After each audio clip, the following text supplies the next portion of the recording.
Olá, pessoal, boa noite. Então, agora nós estamos na nossa oitava aula do nosso curso de Estética. Hoje nós vamos terminar de falar sobre o século XVIII. A aula passada nós falamos da França e da Alemanha no século XVIII e a concepção estética desses autores que estão, digamos assim, dentro desse período histórico. Hoje nós vamos tratar da, da arte ou da estética no século XVIII na Itália e na Inglaterra, ok? De certa forma, como eu já havia falado para vocês, o principal pensador da estética nesse século XVIII, sem sombra de dúvida nenhuma, é o Immanuel Kant, ok? O Kant, ele é um pensador que, justamente, ele traz uma nova percepção, uma nova base sobre a estética, e também ele direciona, assim, digamos, o caminho da filosofia. Então, não tem como você entender o pensamento estético contemporâneo sem você passar pelo Immanuel Kant, nem, né, digamos assim, entender como que funciona a filosofia hoje sem passar pelo Kant. É um autor um pouco complicado, né? Embora a leitura assim dele seja clara, você entende bem os livros, a obra, o grande problema é que ele faz uma filosofia muito sistemática. Como assim uma filosofia muito sistemática? Ele acaba por desenvolver uma série de pensamentos, de divisões dentro do pensamento, e é bem complicado, às vezes bem difícil entender, mas é, digamos assim, um autor que vale a pena, né? Todos esses autores que eu indico aí para vocês, às vezes eu passo superficialmente por eles, mas é para vocês terem a referência e depois vocês forem buscar por vocês mesmos, tá? Mais uma vez, a gente não está tratando da história da arte, mas sim da história da estética, que é justamente como a filosofia e a arte se unem, como que elas conseguem pensar, de certa forma, em conjunto, tá? A gente pode fazer diversas relações entre arte e filosofia, arte e religião, arte e ciência, não é? Estilos de arte diferente, pintura com poesia, pintura com dança, dança com poesia, arquitetura com dança. Existem diversas modalidades, diversas formas de comparação, tá? Hoje a gente vai falar então um pouco, como eu já falei para vocês, da estética no século XVIII para Itália e para a Inglaterra, tá bom? Hoje a gente vai discutir um pouquinho assim sobre as teorias literárias do século XVIII na Inglaterra, que a literatura inglesa nesse período ela é muito rica, tem diversos autores assim muito bons, muito interessantes, não é? Para quem aí pensa de repente seguir uma vida, uma carreira intelectual, tanto na leitura quanto na escrita, vai ter que passar provavelmente por esses autores ingleses do século XVIII, tá? Então a gente vai trabalhar um pouco, a gente vai desenvolver a ideia desses autores e o pensamento deles, tá? Lembrando, pensador do século XVIII é o Immanuel Kant, mas existem outros pensadores ali também que são muito importantes, né? Já falei para vocês do Rousseau, a aula passada, que ele é um dos autores assim que inspira o romantismo. Hoje nós vamos falar de um outro autor italiano também muito importante, muito interessante, que é o Gian Battista Vico, não é? Que ele cria uma filosofia da história, é bem interessante, é bem legal as ideias dele, e vamos falar também de outros pensadores aí que influenciam o pensamento estético e o pensamento artístico. Se você quer compreender o que é a arte hoje, o que é a arte atualmente, você vai ter que passar por esses autores para você poder entender. A melhor coisa que você faz é anotar sempre as referências que eu passo aqui e procurar sempre fazer a leitura desses autores, tá? É isso que eu indico para vocês. Aqui eu vou passar de maneira superficial por cima de alguns autores, não é? E o restante é com vocês, de correr atrás, de pesquisar, de fazer a leitura, tá bom? Interessante também sempre, procurem, né, se forem estudar estética, a literatura, esses autores, procurem sempre conhecer o contexto histórico da arte, o que está acontecendo na arte nesse período histórico. É muito importante entender isso. Aqui a gente está falando de autores que estão ali ainda, de certa forma, no neoclassicismo, ainda naquele classicismo, mas já estão partindo para um romantismo, né? Já estão partindo para uma outra concepção, de certa forma, da arte, ok? No nosso próximo encontro, que vai ser terça-feira, né? Terça ou segunda-feira, eu ainda vou ver certinho a data, tá? A gente vai entrar no século XIX e vamos começar a falar da arte, digamos assim, o desenvolvimento da arte para os dias atuais, ok? Por enquanto a gente vai trabalhar um pouco mais da teoria. Hoje essa aula vai ser um pouco mais sobre a teoria e sobre os autores, mas tem perspectivas muito interessantes e muito legais aqui, tá bom? Eu vou colocar para apresentar então os slides para a gente começar. Vamos ver aqui.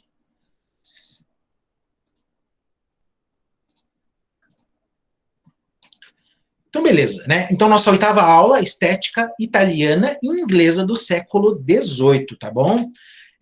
Então, aqui, quando a gente fala de estética italiana no século XVIII, vamos fazer só um resgate ali do que aconteceu no século XVI e no século XVII na Itália. Já trabalhamos isso nas aulas anteriores, hoje só vou fazer uma rememoração para vocês entenderem qual que é a novidade desse século XVIII na Itália, tá bom?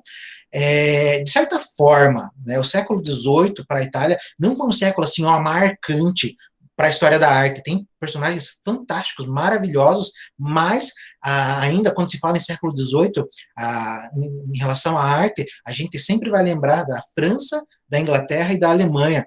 A Itália ela teve uma grande importância assim, cultural ali no Renascimento, século XV, século XVI, século XVII, mais ou menos, ela vai começando a apagar e não surge assim tanta coisa revolucionária dentro do campo da arte na Itália nesses períodos, tá? Mas ainda, aqui a gente vai ver alguns autores, principalmente o Vico, né, que é um filósofo italiano, que ele vai trazer uma ideia assim que é impactante, tá bom?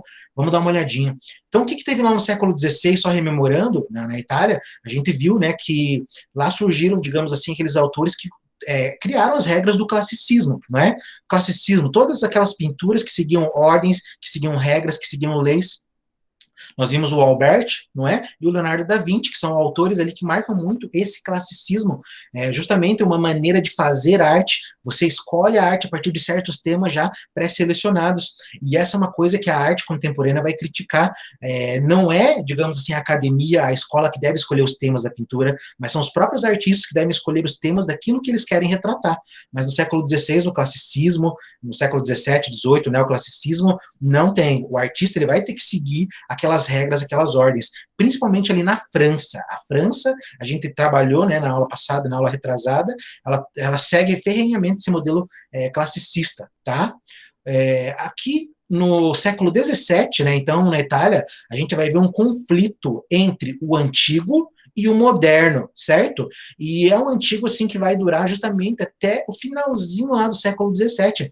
Os autores italianos nesse período, eles estão com que tipo de conflito? Eles não sabem que tipo de arte eles realmente devem seguir, se eles voltam para os clássicos gregos ou se eles continuam, digamos assim, a partir dos modernos. E tem uma briga, tem sempre uma discussão de autores que falam, não, temos que voltar para os gregos. Outros autores falam, não, nós temos que abandonar os gregos e partir para novas perspectivas. Então tem essa discussão aí ferrenha no século XVII aqui na Itália, tá? Em cerca de 1640, né, a poesia épica italiana influenciou os poetas franceses, né? Aqui a gente trouxe um poeta que é muito representante desse período, digamos assim, dessa poesia épica italiana, que é o Tasso, tá? Ele, justamente com a poesia, os poemas, os trabalhos dele, ele influencia, de certa forma, toda uma estética francesa, tem toda uma escola francesa em cima dos trabalhos do Tasso, ok? Então, de certa forma, aqui nesse período, o moderno começa a ganhar a força, digamos assim, porque você tem uma poesia épica italiana, que, de certa forma, já tem o seu caráter italiano, a sua característica, a característica do seu país, e não mais aquela pura imitação, cópia dos gregos. Agora você tem uma arte puramente italiana, e ela, de certa forma, começa a influenciar o pensamento ali dos primeiros poetas franceses, tá? E a gente viu também nas aulas anteriores, né, que os franceses, eles desenvolveram e unificaram o classicismo. A Itália desenvolveu várias ideias sobre a arte, mas quem unificou tudo isso num pensamento foram os franceses. Os franceses pegaram aquelas concepções artísticas italianas e unificaram, né, e criaram justamente essa ideia de classicismo, né, o classicismo, que criaram aquela academia, não é, de artes, justamente para mostrar como que se produzia um pintor, um artista, como que se fazia uma obra de arte, tá bom? Dentro do século XVIII, na Itália, pessoal, nós temos ali vários críticos de arte nesse período. Eu trouxe alguns ali para vocês, assim, os que eu achei mais relevante, só para mostrar o que eles estavam falando, ali dentro desse período, tá? Nós temos ali o primeiro, né, que é o Giovanni Battista Pazzeri, né? Perdoe meu italiano enferrujado, tá?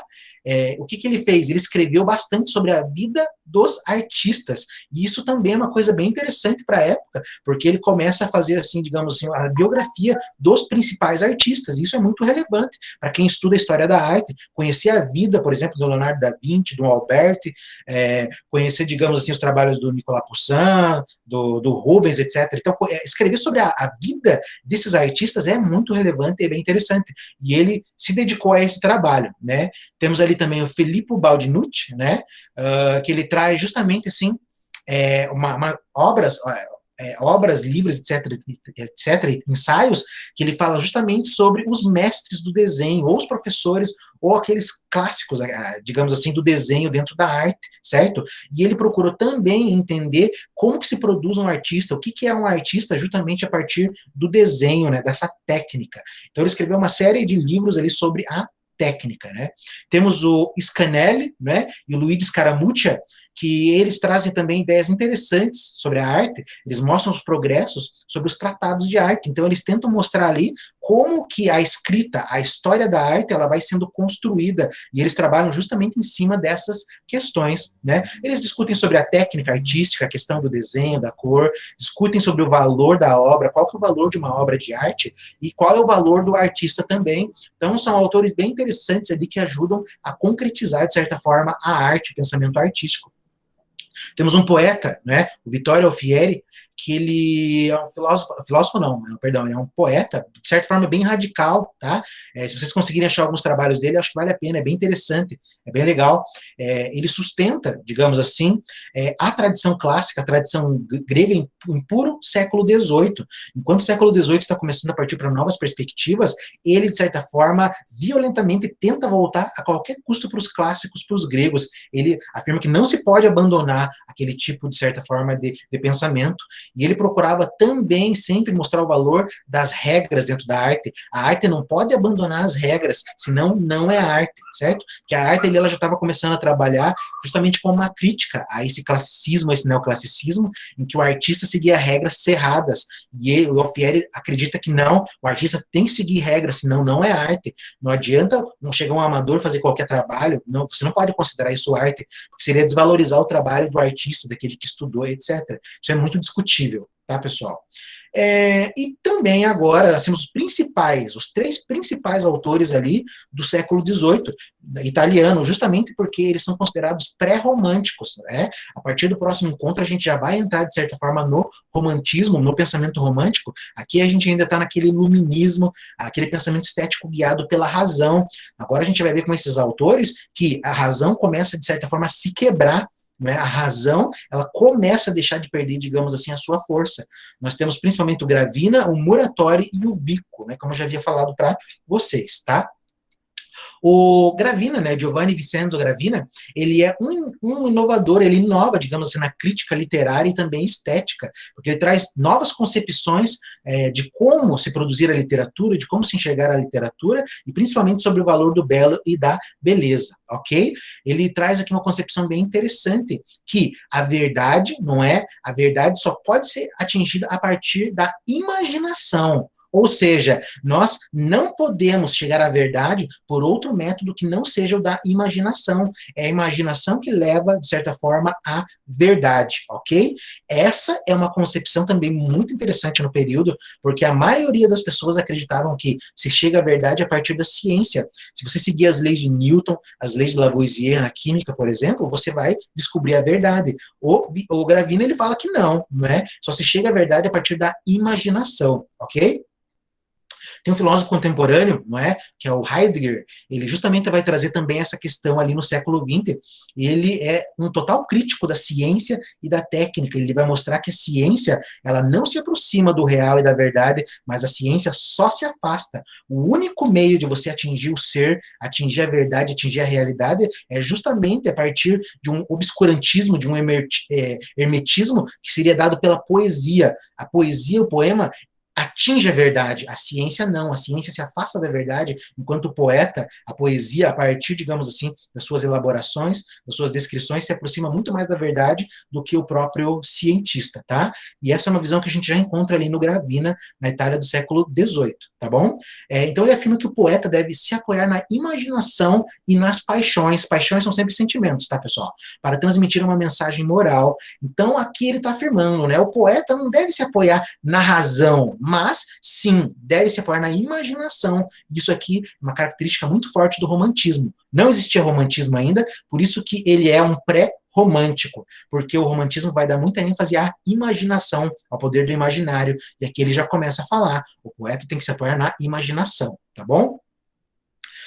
E uma outra questão também interessante que ele traz aqui, por isso também ele é chamado de pré-romântico, não é? Que o poeta deve adaptar a sua obra ao tempo em que vive. Então aqui já é uma outra concepção de arte, pessoal, isso aqui é muito importante. Por quê? Porque ele vai mostrar que o poeta, o artista de maneira geral, ele tem que falar da época e do período que ele está vivendo. Não tem que ficar voltando para coisa abstrata, coisa que não é da nossa época, mas ele tem que começar a falar dos problemas ali que, de certa forma, permeiam dentro da sociedade onde ele vive, não é? Se você vive na França do século XVIII, fale sobre a França do século XVIII. Se você vive na Itália do século XVIII, fale sobre a Itália, não é? Vamos começar a tratar de problemas ali próximos do nosso tempo. Então, isso é uma coisa que o romantismo vai bater muito na tecla também, uma arte voltada para o agora, não essa arte, digamos assim, que está falando de lugar algum, né? Enfim, temos um outro autor aqui também bem interessante, que é o Ludovico Antonio Muratori, não é? Para ele também vai falar da imaginação, tá? A imaginação, mais uma vez, é muito importante para o romantismo, tá? Ó, vejam bem, iluminismo defende a razão, romantismo defende a imaginação e os sentimentos. Você tem primeiro um período iluminista e depois você tem um período romântico dentro da história, tá? Vocês aí, estudantes, etc e tal, lembre-se disso, iluminismo é a razão que ilumina, que traz a luz. O romantismo já é uma questão assim mais os sentimentos, as paixões, a imaginação, etc. Tá? Então, o Muratori ele afirma o seguinte: a imaginação deve fazer a escolha de tudo que o mundo exterior oferece. Então, como que o artista vai ter critério para escolher o que ele vai trabalhar? Quem que me diz o que eu vou trabalhar? O que eu tenho que pintar? Os gregos, a mitologia, a Bíblia? O que eu tenho que retratar dentro da minha obra de arte? Eu tenho que retratar aquilo que a minha imaginação, de certa forma, escolher. Então, a imaginação ela é uma faculdade, digamos assim, que ela é voltada para o real, para o mundo. O mundo oferece uma série de coisas, mas é a partir da sua imaginação que você vai fazer recortes e escolher aquilo que é mais relevante para você retratar, tá bom? Mais uma vez ali, um autor trazendo o poder da imaginação. Ele vai trazer que a imaginação seleciona as imagens particularmente precisas para atingir a verdade. Então, a imaginação, mais uma vez, ela vai atingir a verdade a partir dessas escolhas que você faz sobre o real e sobre a realidade. Falar a verdade não é retratar as coisas como são, mas é deixar a imaginação fluir para você entender como aquela obra de arte, de certa forma, mostra alguma coisa que às vezes passa escondido, despercebido.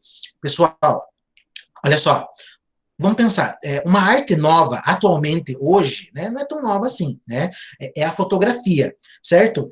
Tem pessoas que pensam assim, a fotografia é só você ir lá, tirar uma foto, beleza, e já era. Mas não, o que é uma foto? O que é um filme de cinema? São recortes da realidade. Um filme, uma fotografia, são pontos de vista. Dependendo do ângulo que você tira a foto, você pode tanto condenar uma pessoa, quanto, digamos assim, salvá-la, dependendo daquele ângulo que você utiliza, da forma da expressão, do momento que você está tirando a foto, dependendo do filme, do lado que você está retratando, das suas ideologias, das suas ideias, você vai criar um recorte da realidade, certo? Então, representar o mundo como é, não, nem sempre dizer a verdade.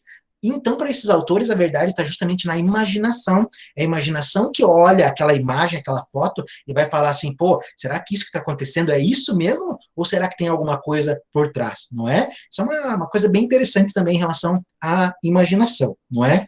E agora, né, tem até foto, né? Já disse para vocês que quando tem foto do autor é porque é importante, tá? Não que os outros não sejam, né? Mas eu vi com um filósofo assim bem especial, ele é bem filósofo bem legal, né, que ele traz assim várias ideias interessantes. Ele é muito avançado para a época dele. Mais uma vez, é um filósofo que não foi compreendido no tempo dele, não foi, né? O Vico parece que passou a maior parte da sua vida ele viveu na pobreza, porque as pessoas não reconheciam o pensamento dele. Teve que passar uns 100 anos lá no romantismo, quando era o romantismo mesmo, é que as pessoas olharam para a obra do Vico e falaram, cara, a obra dele é sensacional, e é realmente, porque é uma obra muito atual, até para os dias de hoje, mas na época ninguém entendeu e descartaram. Né? Então o Vico, assim, ele é um filósofo, ele introduz uma coisa na filosofia que é justamente uma filosofia da história. Ele é um dos primeiros autores a fazer uma filosofia sobre o pensamento histórico. Ele vai tentar dizer o que é a história, qual é o papel da história, para que ela serve, o que ela significa dentro da sociedade. É isso que ele vai tentar fazer, e ele vai tentar também descrever uma história da humanidade, não é? Então ele faz ali uma série de apontamentos em relação à história, e ele relaciona também, de certa forma, a sua estética, o seu pensamento com a história. A história é uma disciplina muito importante no romantismo. O romantismo vai pegar a história e vai destrinchar, eles vão estudar a história de cabo a rabo, digamos assim, e vão relacionar tudo, a história com a arte, com a filosofia, com a religião, com a ciência, certo? Mas isso começa com o Jean Baptista Vico, ele que começou, de certa forma, a olhar a história de uma forma especial, tá? O Vico ele fala também sobre a imaginação, né? É bem interessante, bem legal as ideias dele. Para ele, a imaginação não está sob o domínio da razão, né? Então, isso aqui é mais uma vez apontando para um romantismo, né? A imaginação ela é diferente da razão e ela não está subordinada à razão. Todos os filósofos, de maneira geral, que nós vimos anteriormente, eles vão dizer que a imaginação ela é inferior e a razão é suprema. Lembre-se do iluminismo. O iluminismo valoriza a razão. O Vico está trazendo aqui uma ideia diferente para a época que ele vivia, por isso que ele não foi compreendido. Ele está falando, não, a imaginação não está sob o domínio da razão. A imaginação é uma outra coisa, certo? Diferente dessa razão. Por isso que ele não foi compreendido na época dele, que as pessoas simplesmente zombaram dessa ideia, falando como que a razão não domina a imaginação, né? Para o Vico, a imaginação ela tem um valor muito especial, digamos assim, tá? Olha aqui as afirmações dele, né? Quanto menos nos homens domina a razão, mais prevalecem os sentidos, tá? Isso aqui é uma coisa também que vai aparecer justamente na filosofia lá de um pensador francês chamado Gaston Bachelard, não é? Que ele vai trazer justamente, o Gaston Bachelard ele tem uma obra dividida em duas fases. O Gaston Bachelard ele é químico e físico, mas ele tem uma obra voltada, digamos assim, para ciência, física, química, matemática, e umas outras séries de obras voltadas para o pensamento estético e artístico. A filosofia do Bachelard é dividida em duas: filosofia diurna, que é a filosofia do dia, que ele trata da ciência, e a filosofia noturna, que ele trata justamente da arte. Por que filosofia diurna? Porque a ciência é aquilo que ilumina, é aquilo que traz luz. E por que filosofia noturna? Porque a arte é aquilo que esconde, é aquilo que, de certa forma, guarda dentro de si aquilo que não é claro. Então ele tenta trazer justamente isso. E ele mostra também que quando o cientista, de certa forma, ele começa a criar ideias ali que não são claras para a ciência, ele já começa a entrar, de certa forma, no domínio da arte. O trabalho do cientista e do artista não tem uma linha clara e definida. O cientista ele pode estar fazendo arte sem querer, e o artista pode estar fazendo ciência também sem saber. E é isso que o Bachelard vai trazer na obra dele, e o que o Vico já traz aqui. Quanto menos domina a razão no ser humano, mais ele vai ser propenso, de certa forma, aos sentidos, né? Às vezes uma pessoa é muito inteligente, mas não consegue ter sentimento nenhum para as outras pessoas e para a realidade. Às vezes é uma pessoa ali que fica com os livros dela, fica fechada em casa e não consegue criar relações. Por quê? Porque aquela inteligência, de certa forma, ela se sobrepõe aos sentimentos. E já tem pessoas assim que são mais simples, digamos, que elas são todas emotivas e, de certa forma, não carregam tão seriamente uma razão dentro de si, não é? Então a gente tem essa perspectiva, quanto menos racional, talvez mais sentimental, mais, digamos assim, aberto à sensibilidade. O Vico vai trazer essa ideia. Ele afirma também que os artistas desenvolvem-se em tempos de imaginação e não de reflexão. Para ele, a reflexão é uma coisa que, de certa forma, acaba com a arte, porque a arte se desenvolve justamente em um período de imaginação. Quando você tem reflexão demais, você abafa o campo artístico, o campo poético. Quando você pensa demais, quando você é inteligente demais, talvez você não tenha sensibilidade para criar uma coisa, digamos assim, artística genial, não é? É só um período de imaginação que os homens desenvolvem boas obras e belas obras de arte, tá? Uma coisa assim que o Nietzsche também trabalha, o Nietzsche e o Vico são bem parecidos. O Nietzsche afirma que justamente nos momentos de dificuldade da humanidade é que nós encontramos uma arte, de certa forma, mais ligada ao real, e nos momentos em que a humanidade parece estar em paz, nós encontramos o pior tipo de arte. Ele vai mostrar, por exemplo, né, que em períodos de guerra você cria as obras de arte mais fantásticas, mais maravilhosas, mas em períodos de paz você cria uma arte ali que é medíocre, certo? certo? E é uma coisa assim que eu faço uma comparação, né? Quem me conhece sabe que eu gosto de um rock and roll, etc, né? E quando que o rock surge, ele surge justamente no período ali das guerras, tá? É justamente quando a humanidade perdeu a esperança no futuro, é que surge um estilo de música que vai trazer uma esperança para os homens. Mas depois que acabou a guerra, parece que a gente só tem lixo musical, tá? Por quê? Porque a arte justamente parece que ela brota justamente nesse deserto, né, nessa realidade cheia de ódio. E quando você tem uma realidade tranquila e pacífica, parece que qualquer coisa basta, tá? O Vico já traz isso, então ele já mostra essa ideia, é bem interessante. Então, ele afirma também ali, né, falando um pouco sobre a questão da poética, não é? A poética é a linguagem dos primitivos, e aqui ele faz um elogio, digamos assim, a aqueles homens da antiguidade, né, justamente os homens da pré-história, do período antigo, e ele mostra que a linguagem dessas pessoas é puramente poética. Por quê? Porque lembra lá dos homens da caverna, que eles tentam, de certa forma, se comunicar por formas de gestos, porque eles ainda não têm a linguagem, isso é pura poesia. A vida deles é poética, porque cada gesto significa 1 milhão, 1 bilhão de coisas. Agora eu vou falar uma coisa também, né? Eu gosto muito, como todo mundo sabe, também do pensamento oriental, de uma filosofia oriental, de uma filosofia chinesa, de uma filosofia japonesa, e uma coisa que eu sempre me perguntava quando era adolescente, certo? Eu sempre gostava assim da cultura japonesa, me perguntava por que o alfabeto chinês, por que o alfabeto japonês são tão difíceis e são tão complicados? Por que você tem ali no Japão, por exemplo, um kanji, que é um símbolo, um ideograma, que significa, às vezes, uma palavra e uma frase inteira? O chinês ainda é mais difícil, porque se você tira um ponto, digamos assim, do ideograma, muda totalmente o sentido da palavra ou da frase. Por quê? Porque isso é uma forma poética de entender o mundo, a realidade. Eles criam um ideograma que tem um significado imenso, né? Ao contrário de nós, que temos que separar certinho cada ideia, cada pensamento, temos que destrinchar para poder entender. Eles não, eles têm um alfabeto ali riquíssimo, não é? Que eles juntam palavras, juntam ideogramas e aquilo significa uma variedade de coisas. Os homens da caverna também têm mais ou menos isso. Você tem um gesto que quer dizer milhares de coisas. E isso é uma visão poética do mundo. A caligrafia chinesa, a caligrafia japonesa são obras de arte, não é? Nós temos também aquele alfabeto árabe, o alfabeto muçulmano, que também é uma forma de arte.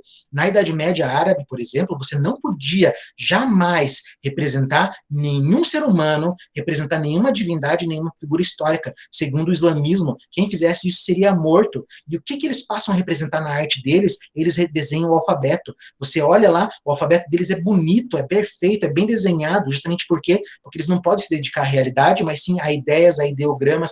A China e o Japão é praticamente a mesma coisa, eles se dedicam ao alfabeto como se fosse a coisa mais importante do mundo, e é uma das coisas mais importantes para eles, certo? Então essa é a grande questão, né? O Vico traz essa ideia, que toda essa visão de mundo é uma visão poética. Nós, ocidentais, raramente temos essa visão, nós temos uma visão assim, mais estreita, mais científica, digamos assim, embora a gente não conheça quase nada sobre ciência.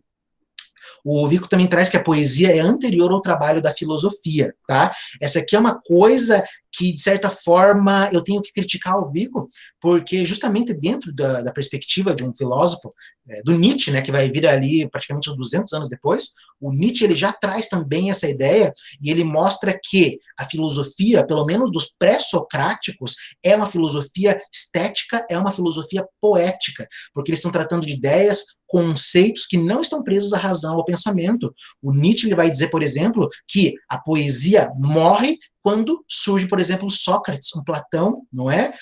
Por isso que o Nietzsche vai dizer, por exemplo, que tudo aquilo que Sócrates e Platão toca apodrece, tudo aquilo que eles tocam perde a vida. Justamente por quê? Porque Sócrates e Platão trabalham com conceitos, com ideias e com a razão, e tudo aquilo que ele trabalha do pré-socrático, etc., de ver o mundo de maneira artística, é eliminado. Sócrates e Platão não admitem aquele tipo de pensamento e tentam cortar o mundo a partir da razão. Então Nietzsche vai trazer essa ideia, e o Vico também trabalha isso, tá? Mas, de certa forma, quando a filosofia surge, ela não quer negar a poesia, ela tenta, de certa forma, trabalhar com a mitologia, mas é justamente a partir de Sócrates para frente que, de certa forma, o mito, o pensamento poético, começa a perder o seu valor, se a gente pode falar assim, tá? Embora Platão ainda escreva suas obras em forma de diálogo, né? E ainda trate do mito também, mas o que impera em Platão é sempre a razão, ok? Então, o Vico ele afirma que a poesia deve se libertar dos conceitos. O conceito é coisa de ciência, é coisa da razão. Poesia não tem que estar presa a conceito, a poesia tem que estar presa a sentimentos. E uma coisa muito interessante que ele traz aqui, que, por exemplo, quando eu li isso a primeira vez, isso me ajudou a entender como funciona a linguagem da poesia, a linguagem dos poemas. Ele afirma que a poesia é a linguagem da infância, certo? Então, se você lê ali uma poesia, se você tenta interpretar, por exemplo, um poema, não é? Você tem que tentar lê-lo não como uma pessoa cheia de cultura, como uma pessoa cheia de razão, mas você tem que tentar ler isso como uma criança, certo? Você tem que ler aquilo, você tem que imaginar, você tem que dar asas à sua imaginação para você poder entender o pensamento poético, aquilo que a poesia está trazendo, ok? Isso aqui também tem uma outra relação com Nietzsche, porque o Nietzsche vai mostrar que justamente uma ética, digamos assim, talvez mais aceitável, seria aquela em que nós voltamos para a criança, justamente para a honestidade, justamente para a inocência.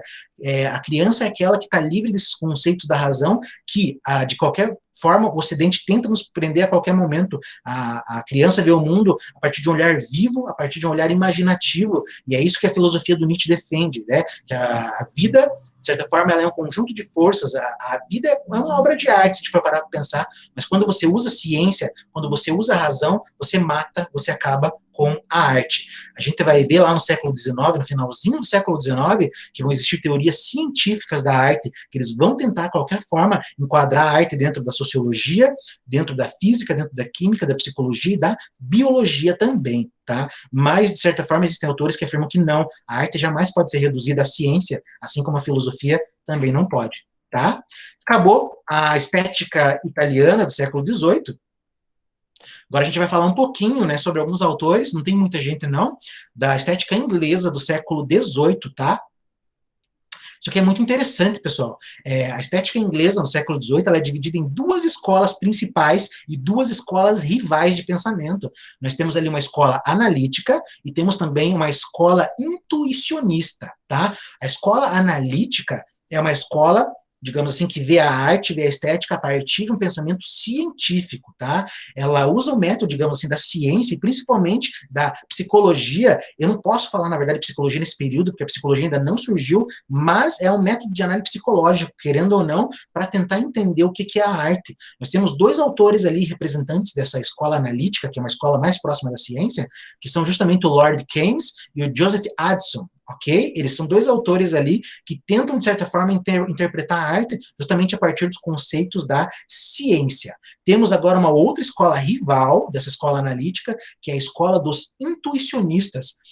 Aqui os intuicionistas, eles fazem um resgate da metafísica. No curso anterior eu falei para vocês, né, que o século XVIII, pelo menos ali, francês tentou eliminar a metafísica a qualquer custo, mas aqui na Inglaterra você tem autores que tentam resgatar essa metafísica, e isso é muito estranho, pessoal. Por quê? Porque geralmente o pensamento inglês é um pensamento que não gosta dessas ideias metafísicas, porque o pensamento inglês é um pensamento assim que ele tenta ser claro, ele tenta ser prático. Os ingleses, assim como os romanos, eles são práticos. Então falar de metafísica aqui é bem estranho, é bem complicado. E a gente vai ver dentro da filosofia também dos Estados Unidos, os Estados Unidos têm um pensamento puramente prático também, que existem autores ali que tentam, de certa forma, ainda resgatar uma metafísica, certo? A gente vai ver, por exemplo, as doutrinas do transcendentalismo dos Estados Unidos, justamente com alguns autores que tentam, de certa forma, desviar do caminho puro da ciência, ok? Então, os intuicionistas, eles se servem da metafísica e se baseiam no belo objetivo. O que é o belo objetivo? É um belo que existe independente digamos assim, das pessoas, né? E que nunca pode ser analisável. Esse belo nunca pode ser analisado, porque ele é uma coisa que escapa aos conceitos e às ideias, por isso que ele é metafísica.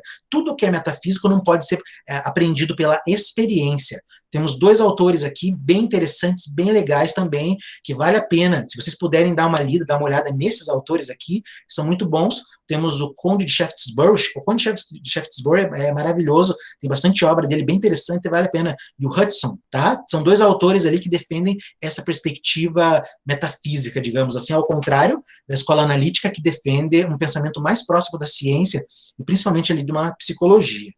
A gente vai começar falando, então, dos intuicionistas, não é?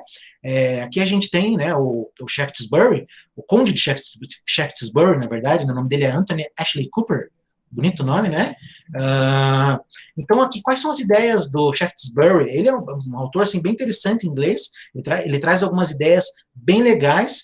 De certa forma, o Shaftesbury é considerado o Platão da Inglaterra nesse período, porque o pensamento dele é muito próximo do platonismo, de certa forma. A gente vai dar uma olhada nisso. Né? São os seus ensaios morais que se encontram uma estética.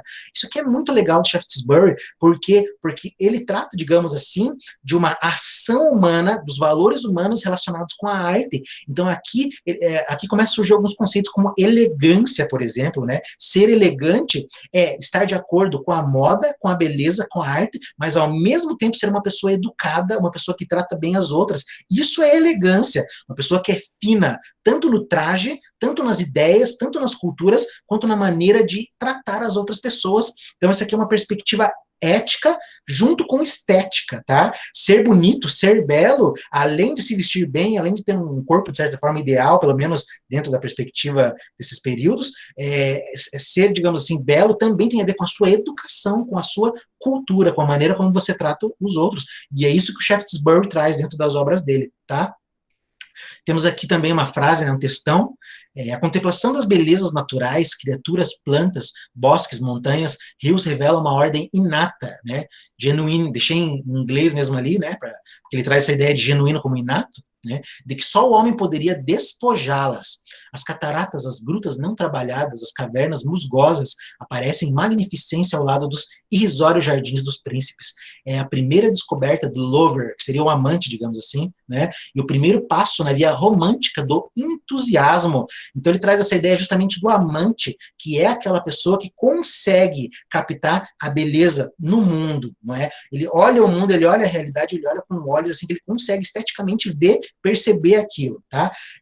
Depois que eu comecei, digamos assim, a cursar a licenciatura em artes visuais, a minha percepção do mundo, a minha percepção sobre as coisas mudou bastante. Hoje eu vejo, por exemplo, um comercial, um filme, escuto uma música, eu saio aqui de casa, vejo a pintura das casas, vejo a roupa das pessoas, eu olho com outros olhos, justamente porque quando você tem um refinamento artístico, você conhece um pouco da arte, você começa a olhar o mundo de forma diferente. Você começa a ver que existe beleza realmente na natureza e você às vezes não percebe, porque você tem um olhar voltado para outras coisas, e você talvez nem conheça. Então aqui ele traz essa ideia do lover, que seria o amante, que é justamente tem essa ideia da elegância, né? A pessoa ali que é fina e também ao mesmo tempo educada, tem uma educação. Né? Também vai falar de uma questão bem interessante, que é o entusiasmo, não é? Acho que o entusiasmo, se eu não me engano, ele significa você estar cheio de Deus, não é? Você estar cheio do divino, do sagrado. Então ele traz também essa ideia do entusiasmo, né? Que seria justamente aquele momento que você está inspirado e justamente vai criar sua obra artística. E também aquele momento em que você tem ideias, assim, de certa forma geniais, você olha o mundo de forma diferente, justamente nesse entusiasmo, digamos assim, que a gente vai ver bastante lá no século XVIII e no romantismo, né? No final do século XVIII, perdão, e no romantismo. Então ele traz essa ideia também, né? Uma concepção do mundo ética e estética, e também essa ideia do entusiasmo, que é a maneira como nós utilizamos nossa ideia para compreender o mundo e a realidade.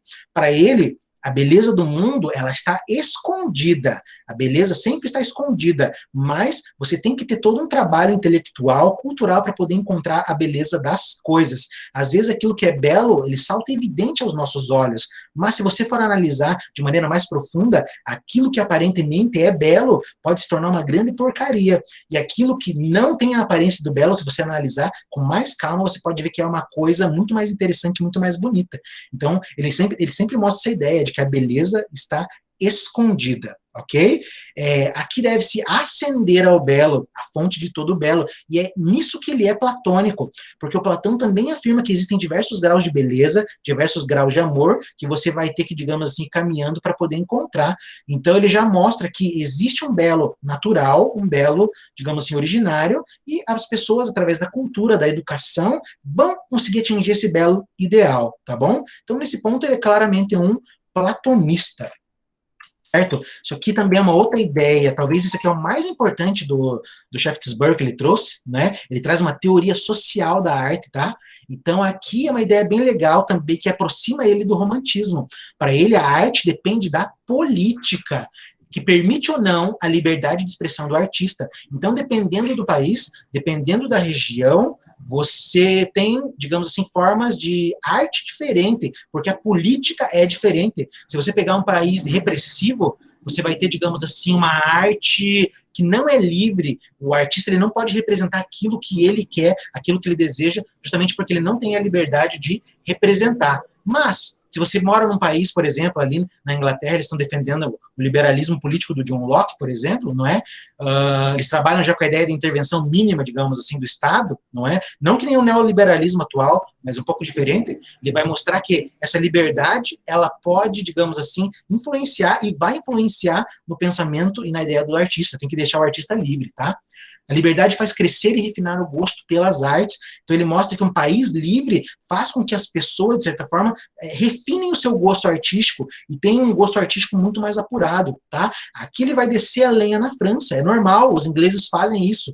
Ele vai mostrar que a França corrompe o gosto das pessoas através de sua política. Aqui a França passava por uma monarquia, por um período quase absolutista, digamos assim, que as pessoas não tinham liberdade nenhuma. E pro Shaftesbury, não ter liberdade significa você não ter gosto artístico. As pessoas não conhecem nada de arte, nada de cultura, as pessoas vivem naquela ignorância. Então, para ele, ter liberdade, se o país te dá liberdade, você vai refinar e conhecer o seu gosto artístico, tá? Isso é muito questionável no dia de hoje, porque nós vemos países aí que eles defendem a liberdade, mas parece que o gosto artístico das pessoas é, digamos assim, muito baixo. E nós vemos outros países, muito pelo contrário, que carregam assim, regimes mais fechados, em que justamente surge uma arte interessante, porque existem pessoas ali que querem criticar o sistema. Então a gente pode questionar se essas ideias do Shaftesbury são totalmente corretas ou não. Eu acredito que a liberdade pode realmente influenciar o pensamento do artista, mas estar preso dentro do sistema político também pode fazer surgir um tipo de arte ali totalmente novo e inesperado, tá bom? Traz uma teoria técnica da arte, ele vai tentar, digamos assim, mostrar como que a arte funciona, né? Principalmente quando ele fala da pintura. Isso aqui não é muito relevante, a gente não precisa tratar disso aqui, tá? Então ele vai mostrar ali que a pintura tem que seguir, digamos assim, uma série de fases que você pode seguir para apreciar uma obra, digamos assim, uma pintura, para você fazer a realização. O que nos interessa ali é o que ele fala, não é? Que a pintura pode deixar implícita a sucessão de paixões. Ele mostra que, às vezes, uma pintura, uma fotografia, estou falando fotografia, na época dele não existia, ela pode, de certa forma, fazer com que a gente imagine o que vai acontecer depois daquele ato que foi fotografado ou daquele, digamos assim, momento que foi pintado. Tá? É justamente a imaginação que vai fazer essa ligação do que pode vir antes e do que pode vir depois. E aqui ele faz uma coisa, né, digamos assim, inédita também. Ele separa os domínios da poesia e da pintura, mostra que a poesia tem o seu reino e a pintura também tem o seu modo de trabalhar. E essa é a primeira divisão, e de certa forma, os autores agora trabalham essas teorias de maneira separada. A gente vai ver outros autores depois que tentam unir, mas isso não dá mais certo. Então aqui ele separa a poesia e a pintura e elas ficam separadas até o dia de hoje. Tem pessoa que tenta juntar, mas elas são reinos diferentes, é isso que ele vai trazer. Outro autor aqui também dessa escola intuicionista é o Hudson, tá? O Hudson é um sensualista. O que é sensualista? Ele acredita no poder, digamos assim, da experiência, dos sentidos, justamente como os filósofos empiristas, como David Hume, John Locke, etc. Tá? Para ele, os prazeres estão conectados com as virtudes que existem dentro de nós. Isso aqui é uma ideia muito interessante e muito legal também. Você só vai ser tocado numa arte se você tiver algum valor, algum senso moral dentro de você, tá? Eu falo lá do cachorrinho que morre no filme, você só vai chorar se o cachorro morrer se você tiver um senso moral dentro de você. Você só vai sentir pena do personagem se você tiver esse sentimento de pena. Se você não tiver pena de ninguém, aquilo vai passar batido, para você não vai fazer diferença nenhuma. O cachorro vai morrer, você vai falar, só um cachorro, não significa nada. Então ele mostra que a estética, a questão do belo, ela está junta com o senso moral das pessoas. Né? Se as pessoas são malvadas, são boas, são ruins, são pessoas caridosas, isso vai influenciar na forma delas verem a arte. E se você quer conhecer uma pessoa, pelo menos dentro da perspectiva do Hudson, apresente para ela uma poesia, uma pintura, indique um filme e veja como a pessoa vai reagir. A partir da reação da pessoa, você pode entender mais ou menos como ela pensa, tá? Então, trabalhar com a arte é também mexer, de certa forma, com o psicológico das pessoas, não é? Então, ele vai unir o prazer e o senso moral. O que é senso moral? É a tua capacidade de discernir o que é certo e o que é errado, tá? O prazer só vem a partir desse certo e desse errado, ok? Para ele, o belo também não está sujeito a nada, como os autores que a gente viu lá na aula anterior. O belo é uma coisa separada. Isso aqui, ele adianta, de certa forma, o pensamento do Kant. O Kant vai mostrar que o reino da estética é totalmente separado de qualquer outro tipo de reino, tá? O deleite é diferente da experiência comum, então ele acredita que existe uma experiência que a gente aprende a arte, mas existe uma outra experiência, o Kant chama de experiência estética, e aqui eles chamam de deleite, que é justamente essa capacidade de apreciar uma obra de arte, vendo, escutando, assistindo, etc. Tá? Ele também é um psicologista, de certa forma, né? Defende que só existe belo a partir do sujeito, a partir do seu pensamento, né? Ele acredita que o sentimento de beleza é inato, anterior à própria cultura. Antes de existir cultura, já existia um sentido de beleza dentro do homem, tá? A beleza não é relativa, não existe relativismo nesses autores. A beleza é uma coisa que existe para todas as pessoas. Cada uma das pessoas vê essa beleza com graus diferentes, mas a beleza não é relativa, tá? Beleza subjetiva ou universal? A beleza é universal, tá? Para ele existe uma beleza absoluta e há uma beleza comparativa. Mas, de certa forma, essa beleza comparativa, ela está ligada justamente a essa ideia absoluta do belo. Existe um belo anterior, digamos assim, à própria cultura. Ok? Outro autor aqui é o David Hume, também um filósofo muito importante. O Kant diz que despertou do seu sono dogmático justamente porque leu o David Hume. O David Hume também traz ideias assim bem interessantes. Ele é um autor bem legal, ele é um filósofo escocês. Tá? Ele vai tratar de uma conexão entre imaginação, simpatia, utilidade e beleza. Então aqui ele traz um termo novo, digamos assim, para a arte, que é justamente a questão da simpatia. O que é essa simpatia? Ela é a conversão de uma ideia numa impressão pela força da imaginação. Então a simpatia é justamente quando você, por exemplo, você lembra de alguma coisa da tua cabeça e aquela lembrança te traz um prazer. Tá? Por exemplo, né, vamos pensar, eu coloquei a minha mão no fogo. Na hora que eu coloquei a minha mão no fogo, eu senti muita dor. Então, digamos assim, eu tive essa experiência da dor, mas essa dor ficou gravada na minha cabeça. Hoje, quando eu lembro do fogo, eu lembro da dor. Mas uma coisa é você sentir a dor, outra é você lembrar da dor. E é isso que o David Hume vai trazer com essa ideia de simpatia. Existem ideias na nossa cabeça que elas voltam e, de certa forma, elas geram em nós uma sensibilidade. Quando você lembra lá da pessoa que você ama, cara, você começa a chorar, você começa a dar risada, você não sabe o que você faz. Por quê? Porque é uma ideia que está mexendo com os teus sentidos. Isso é simpatia, segundo David Hume. Então, aquela ideia armazenada na tua cabeça, ela pode gerar uma reação no seu corpo, tá? Bem interessante essa ideia. E ele vai dizer que nós geralmente nos simpatizamos com aquilo que é proveitoso, tá? Então, esse sentimento geralmente vem com aquilo que a gente pode ver que, de certa forma, é útil para nós ou não, ok? A simpatia é um princípio da natureza humana, é uma coisa que já vem com o homem, esse princípio, não é? Essa simpatia, essa capacidade de transformar ideias em impressões, e essa simpatia produz valores. É a partir justamente das ideias que você tem dentro da sua cabeça que você vai formular as suas concepções de certo ou errado, tá? Temos o Adam Smith, todo mundo sabe que o Adam Smith é o pai da economia moderna, tá? Mas a gente não vai falar aqui da questão econômica, porque ele também tem um tratado sobre estética muito interessante e muito legal, né? Ele trata da beleza comparativa lá do Hudson, né?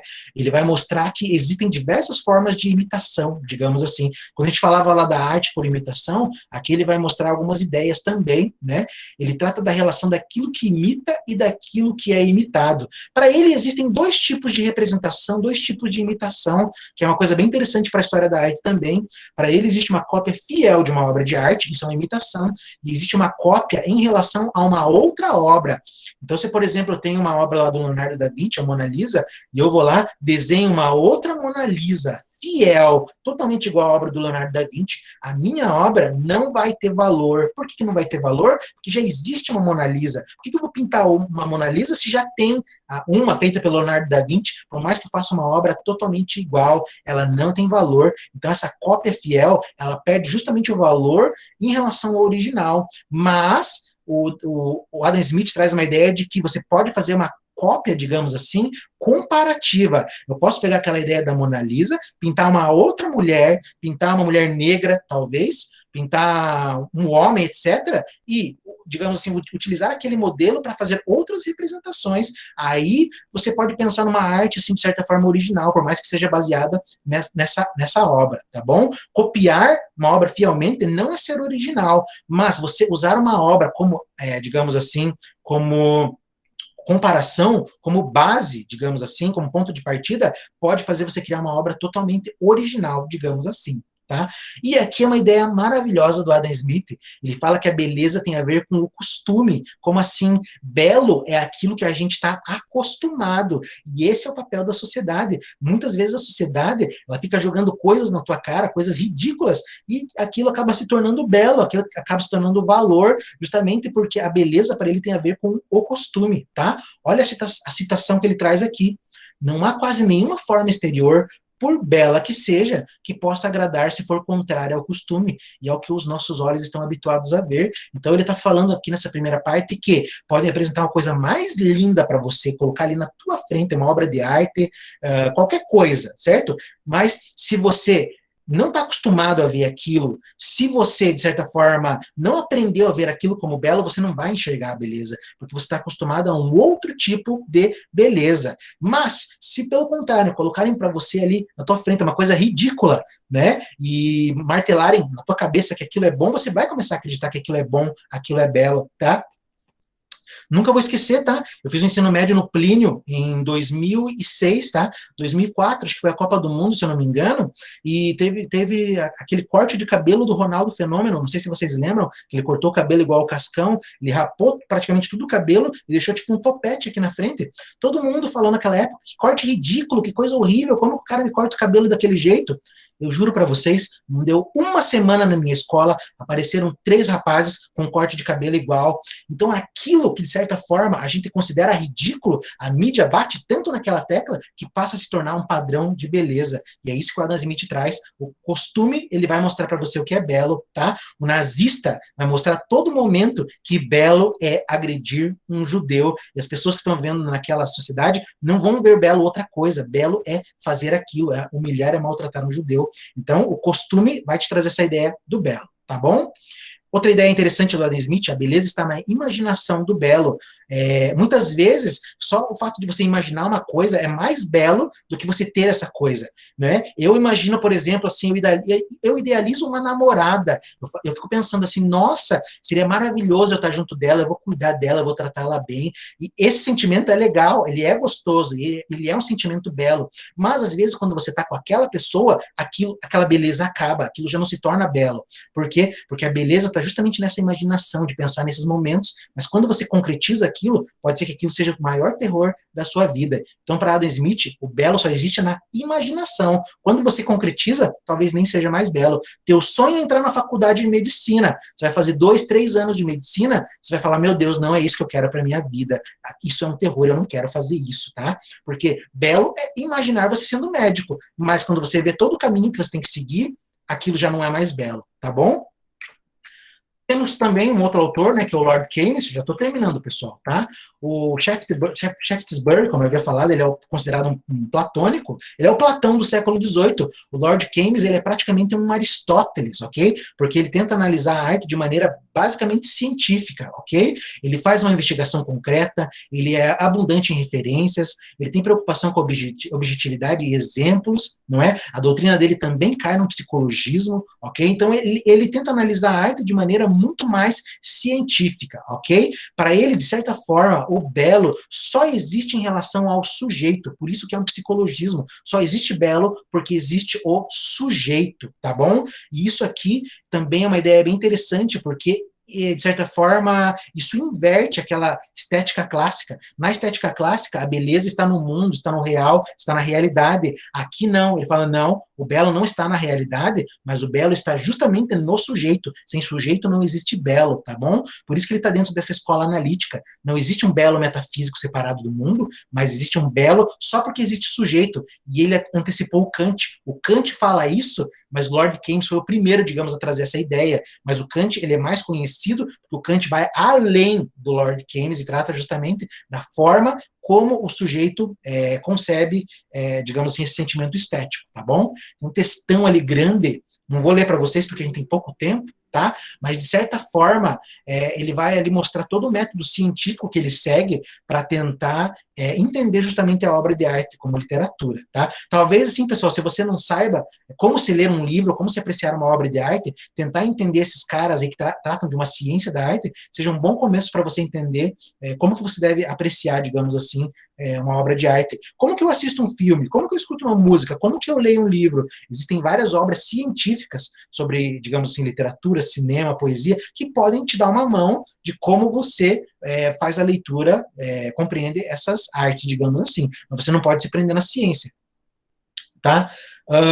Eu vou pular aqui, pessoal, tá? Porque nosso tempo está bem curto.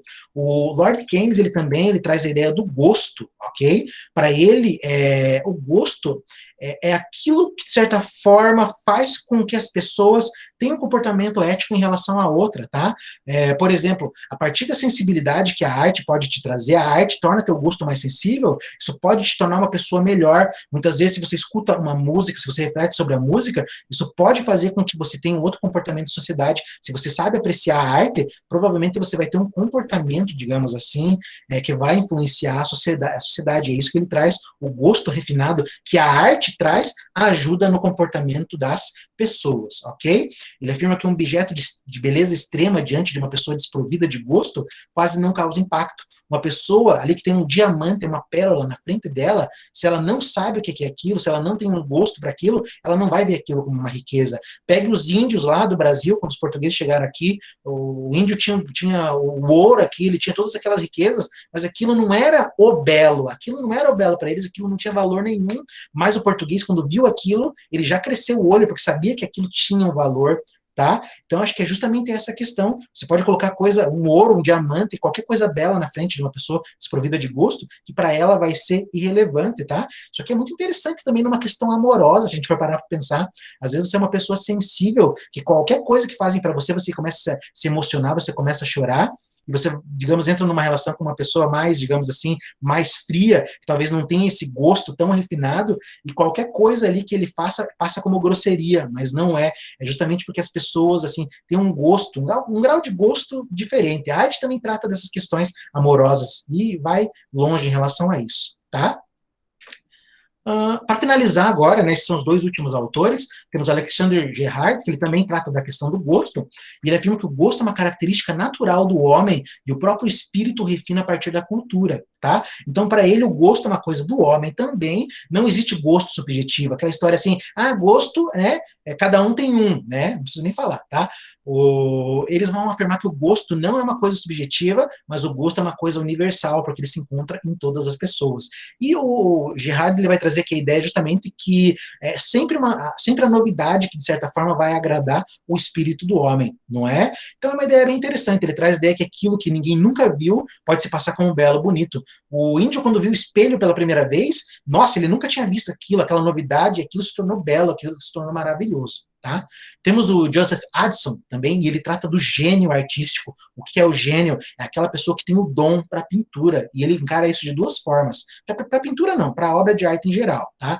Existem aqueles que nasceram com o dom de serem gênios, digamos assim, de serem artistas geniais, e outros que foram ensinados a partir da regra das artes, mas ele acredita que aqueles que foram ensinados pela arte, muitas vezes as regras podem abafar um dom natural que eles têm. Tá? Então, tem aquelas pessoas que nascem com o dom para pintura, para escultura, para música, para o cinema, para o esporte, né? E existem aquelas que não têm o dom, mas podem aprender com certas técnicas e certo, digamos assim, certo esforço, tá? Ele vai trazer ali uma frase bem interessante. Uma imitação dos melhores autores não pode comparar-se com um bom original. Então, por mais que eu vou lá e pinte a Mona Lisa perfeitamente, isso nunca vai se comparar com a Mona Lisa original, tá bom? É isso, pessoal. Eu me estendi um pouquinho hoje, achei que de certa forma, ia conseguir terminar rápido, tá? Não sei se vocês têm alguma pergunta, né? Geralmente, vocês estão meio tímidos agora, não estão perguntando mais, mas qualquer coisa a gente pode encerrar, né? E a gente vai se ver provavelmente agora, pessoal, ou segunda ou terça. E eu vou mandar mensagem para vocês, fiquem tranquilos, tá?